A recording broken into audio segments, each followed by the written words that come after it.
মাত্র ১০ মিনিটে তালের রস বের করার নতুন পদ্ধতি। তো প্রথমে তালের খোসাটাকে ছাড়িয়ে নিয়ে তালের আটিগুলোকে আলাদা করে এবার একটা ধারালো কাঁচির সাহায্যে ভালো করে আঁশগুলোকে কেটে নেব।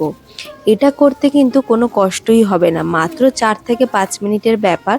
পুরো ভালোভাবে আস্তে আস্তে করে আঁশগুলোকে পুরোটাই কেটে দেব। কাটতে কাটতে শেষ পর্যায়ে দেখা যাবে আটির গায়ে কিন্তু কোনো আঁশও লেগে নেই, আর পুরো যে তালের রসটা আটির থেকে কিন্তু বেরিয়েও যাবে। এখনকার নতুন জেনারেশন যারা, আমার মতো কিন্তু অনেকেই আছে যাদের এই তালের আটি থেকে কিন্তু রস বার করতে গেলে হাত ব্যথা হয়ে যায়, ওই ঝুড়িতে বা ঝাঁঝরিতে যাতেই হোক। কিন্তু এই পদ্ধতি তোমরা যদি অবলম্বন করো, দেখবে ১৫ মিনিটের মধ্যে খুব সহজেই তালের রসটা বার করে নিতে পারবে। আর এইভাবে রসটা বার করে কিন্তু তোমরা ফ্রিজে ১ মাসের জন্য অনায়াসেই স্টোর করে রেখে দিতে পারবে। তারপর মনের পছন্দ যে কোনো কিছু তোমরা রান্না করে খেতে পারো। এবারে দেখো, তালের রস বের করার অনেক পদ্ধতি আছে, যার যেটা ভালো লাগে অবশ্যই সেটা করতে পারো। ভালো লাগলে একটা সাবস্ক্রাইব করে পাশে থেকো। চলো, টাটা।